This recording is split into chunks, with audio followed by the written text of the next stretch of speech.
Alright guys, so today at Boat Rehab TV, we're doing a little bit of a Super Slick 2000 kind of day. And not just for jet skis. You know, if you got an old boat, whether it's an older boat, a newer boat, you don't want to sink a lot of money into it, but you want to protect the bottom. That's what Super Slick 2000 is great for, and that's what we're doing today. So here we've got, you know, an older boat, and they just want to protect their hull.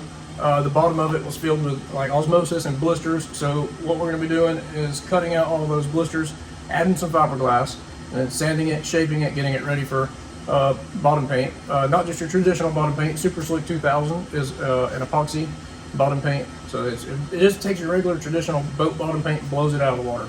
It's not even comparable.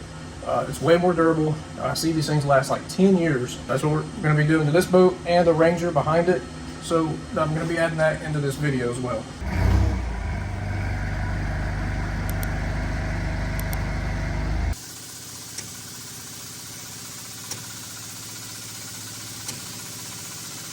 So here I've got probably 90% of the blisters taken out.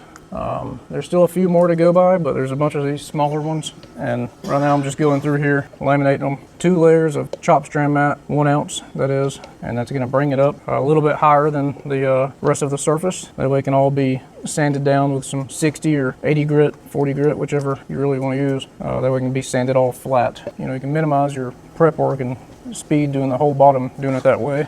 And once I get this glass on here, I'm going to use the bubble roller, roll out the air that's in the laminate. But other than that, we're going to prep the entire whole bottom with 80 grit, and then apply probably 2 light coats with about 30 minutes in between of Super Slick 2000 with white pigment in it.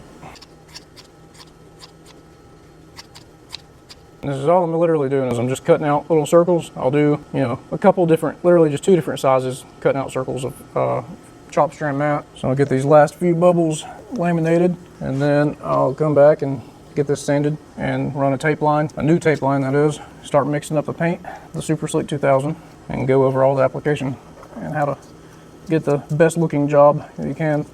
But for the entire hull, you want to sand it all over 80 grit.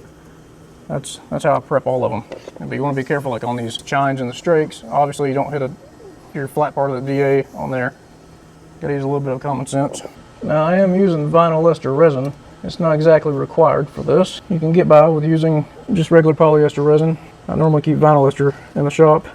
Well, I know it's better for repair work. The tensile strength is just a lot stronger. It can bend a lot farther before it breaks than polyester resins. So that's mostly why I use it. But if you're doing a lot of these, you can use just regular polyester resin. I mean, that's what the boats are built with. It's a little cheaper too, especially if you're doing DIY, you know, find whatever you got.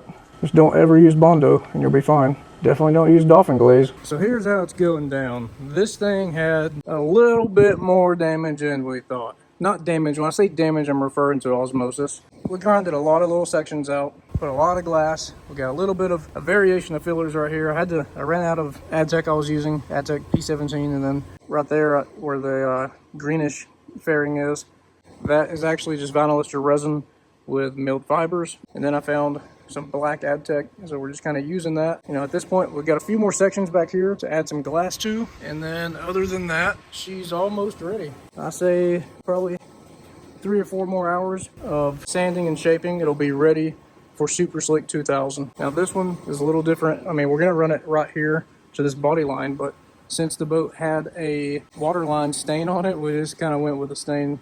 That way it doesn't stain in the future, because I mean, nothing's gonna really stick to the Super Slick 2000, and it doesn't really stain. So yep, that's kind of where we're at with it right now.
This is 3 coats of Super Slick 2000, 3 heavy coats that is. You got a nice crisp line. Went ahead and stayed with the water line of the boat for this one, just to keep it extra safe so it doesn't get another water line in the future. There is a couple small spots that I'm going to have to touch up just to make sure there's enough coverage over some spots. Like you can see there's 3 spots here, some here. That is the filler that is being transparent. So right now I'm waiting for it to tack up to where it's going to be hard enough to apply more product over top without kind of blending in together. And I will say that the white pigment takes a lot more.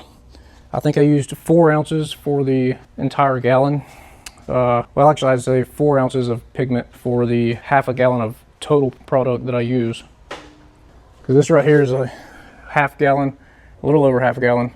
So if you're doing a ski boat, you'll definitely want to use a little more than half a gallon, and you'll want to order the 1 gallon kit. It's always safe to go ahead and just buy 2 1 gallon kits. Alrighty guys, so it's a few hours later, and I had allowed the Super Slick time to kind of harden up, cure a little bit, and this one's definitely taken 6 coats so far. So you're definitely going to want to probably roll a little bit of that same color of Gelcoat on the bottom, and then just sand and refinish the Gelcoat. Even if it's the color's off, it doesn't matter. It's just to help with the transparency of the new product and the undertones. So I would definitely highly suggest that. Other than that, everything came out pretty great. About to touch up a couple small sections in the front where it's showing a little bit of the fiberglass underneath. So we got this one covered in Super Slick 2000. It's looking perfect. You got 6 coats total. You could probably go 7 coats and it would be just fine. Now this one came out a little bit smoother. I think it's because we used a different style roller. I used 3/8 nap on both of them. Thin to start out with, and then a medium wet on top of another medium wet, and then I roll it pretty heavy. And then I'll do like a coverage coat on the very last. This one actually took, I think, 5 coats, and it was the same color black as the undertone. So it didn't take as many as the white over here, but it also had very minimal repair work on the very bottom. Now this one had the repairs where the osmosis and blistering was only from the bunks it was laying on. The bunks were just wet all the time, and that's what caused it. So when I put this one back on the trailer, I'll patch up the area where the keel guards stands. Now we don't have that problem for the back because I have it hooked up to the gantry, but you know, wherever you're going to have stands at is normally where you'll have to touch up the areas. Now if you got any value out of this video, give us a thumbs up, subscribe to the channel, stay tuned for more great content we're going to be putting out on fiberglass repair, boat painting, Super Slick 2000 bottom jobs, and we are in the process of making a video for this Ranger, and we're painting the center console. We also have a few other projects that are being filmed, but you'll have to stay tuned to see those. And don't forget to check out boatrehabtv.com. So whether you're a DIY guy and you just want to order, you know, a boat maintenance kit or some sort of Super Slick 2000 to do your own boat, or even if you're a repair shop like us and you don't like to order from 5 or 6 different websites like I've been doing for several years, you can lock in. We will have wholesale accounts in the future to where you can just order on demand if that's something you're into. But other than that, stay tuned guys. Thank you for watching. See you later.